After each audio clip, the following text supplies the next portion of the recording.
But thanks to all of you who've gathered here from many different places. Special shout out to Anna Valencia, who was the manager of my campaign for re-election and dragged my sorry fanny across the finish line. And I'm going to do my best to make sure she is elected as our city clerk. How's your last 2 weeks been? I can tell you it's been an experience I've never seen before in politics, and I've been around a while. I've been around through all sorts of different occurrences, but I've never seen one like this. Last Friday, a week ago, Friday, when I came home and got off the plane at Midway on Southwest, the first 6 people in the first few rows turned and said, "Thank you." That has never happened to me before. And I'm thinking, whoa, what is this going to be like? And then it continued as I rode the Orange Line. Yes, I do that. And I got downtown to Randolph and got in front of the Allegro Hotel, and it was raining. And the doorman, African-American doorman, holding an umbrella said, "You really kicked his butt in that testimony." I thought, wow. I got into a cab, and I said to the cab driver, "Are you Nigerian?" He appeared to be, no, he said, "I'm Liberian." "You're Durbin," he said. And we talked about the hearing, and it went nonstop. Many of you called our office, emailed our office, and I thank you for that. I hope you understood that Tammy Duckworth and I were going to be solid votes all the way. Never any question, but we had to go through the process.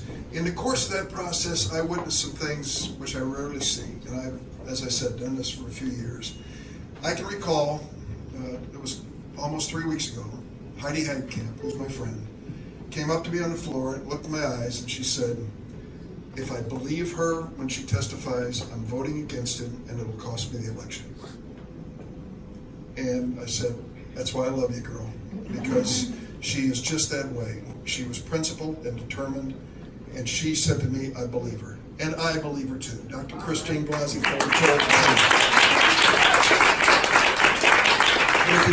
If you look in the Senate, John Tester in Montana against Kavanaugh from the start.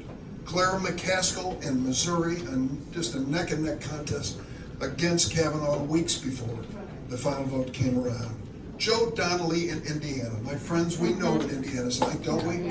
Once you get beyond Northwest Indiana, it's Alabama, as far as I'm concerned. And Joe Donnelly stepped up and spoke up, and I respect him so much for that.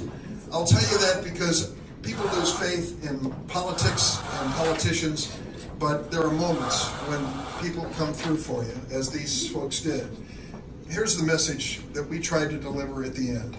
We are concerned about the future of the court. We're concerned about the rulings of the court. But we know that the Constitution and its wisdom gives us, individual citizens, a chance to speak. Once every 2 years, we get a chance to vote. And we are, what you say, Juliana, 29 days? 29 days away from that opportunity.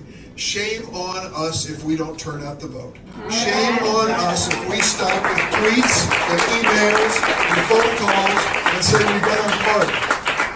There are congressional races, 4 of them in this state now, 4 of them, including 2 women who are extraordinary.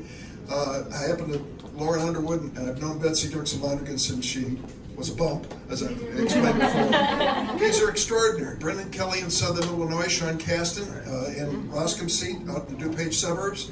We can win every single one of them. Out of the 7 Republican congressional districts, we can take 4 of those districts. We are within striking distance of it. And it's just a matter of applying ourselves and making sure that we do it. Now there's a state race I want to say a word about.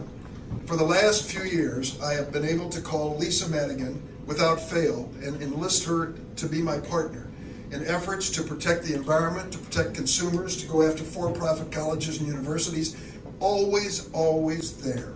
Never any question. And many times she would lead and I would follow her because of her example and her determination. She's been an extraordinary Attorney General, and I hope we all understand that and appreciate it.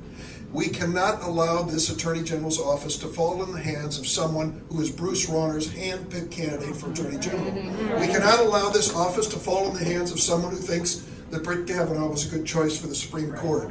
We cannot allow this office to fall in the hands of a national Republican who will look the other way when Trump does these extraordinary, hateful, and extreme things. We need to make sure we have an Attorney General who will stand up and fight for Illinois and for this nation.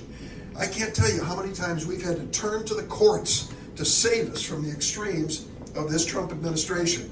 We've got a chance to do it, but we should not take it for granted. Yes, it's a Democratic year, but you heard Ronner. He's going to put the money on Erica Harold to try to get her across the finish line. We're going to make sure that he does not succeed. We're going to make sure that we elect an attorney general who has proven himself in Springfield, proven himself on the campaign trail, and will be a great attorney general for Illinois. You know who I'm talking about, Kwame Raoul.